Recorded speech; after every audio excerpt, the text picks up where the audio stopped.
It is Danielle here, the Introvert Mind, and I wanted to talk to you about what to do in a meeting when you don't know what to say. Tell me if this sounds familiar.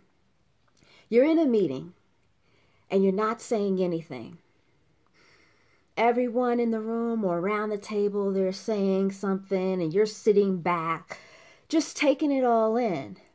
You want to say something, you got something on your mind, you've got a great idea, but you're worried that your ideas will be rejected. So you say nothing. So you sit there and you formulate your thoughts. You sit there, and as you formulate your thoughts, you're hoping that people will agree with what you have to say. And as you sit there, you anxiously await your turn, but it seems like you can't get a word in because somebody else is speaking up before you speak up. So you just sit there.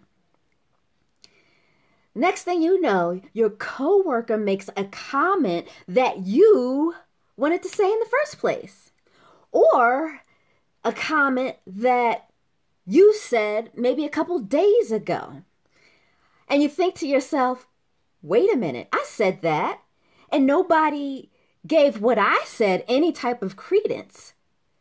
But because somebody else, okay, let's just go there, because he said it, now that same idea has more weight to it.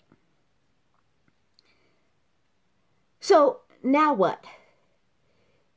What do I say now? He took what I wanted to say right out of my mouth. So what do I say? So listen, if you ever wanted to advance in your career, understand you do have to say something. You do have a voice. You just need to speak up. But how? So I want to share 3 things you can do in an office meeting when you don't know what to say.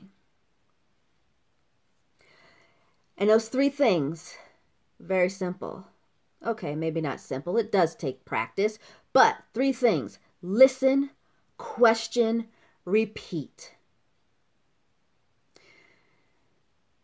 When you're in the meeting, make sure you listen to what's going on around you. Be present. If you're sitting there, you're on your cell phone, maybe you're sending out a tweet, whatever it is you're doing, you're not being present. You've got to be present in order to take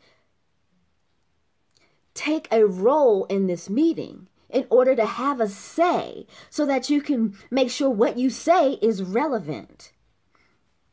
So listen, be present, sit up front, be visible. Don't cower in the back. Sit in the back with your buddies and make side comments or pass notes. You don't think that stuff gets noticed? Oh yeah, it gets noticed. So listen, be present, sit up front. And I personally don't like to take notes because when I take notes, it detracts from what I am trying to hear, what I'm trying to comprehend. Because I'll be thinking what I'm going to write, and then I lose it altogether. So instead of taking notes, I just try to make sure I am present. And that might not work for you, and that's okay. But whatever you have to do, the most important thing you want to do is listen. And as you're listening, you're able to formulate questions that will be relevant.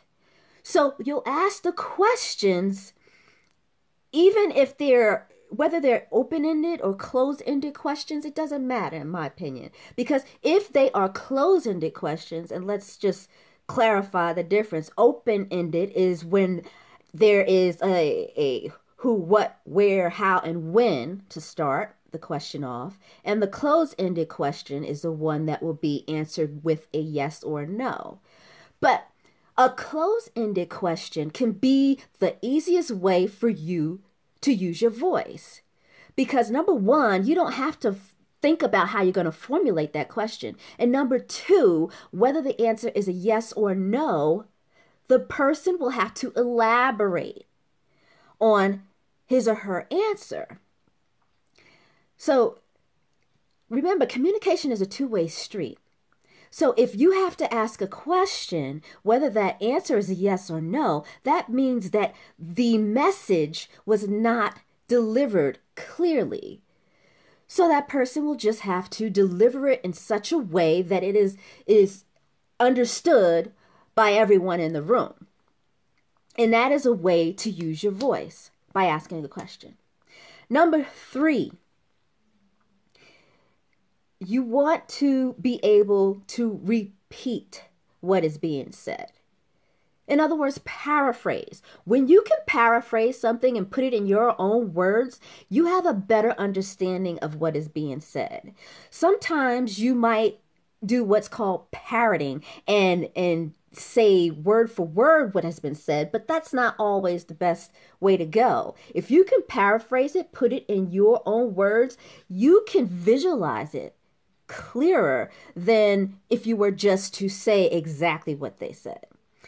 And believe me, if you're able to paraphrase it and make it a simple concept, take something that's complex and make it simple, others in the room will thank you. They'll respect you for that because it also shows you know what you're talking about.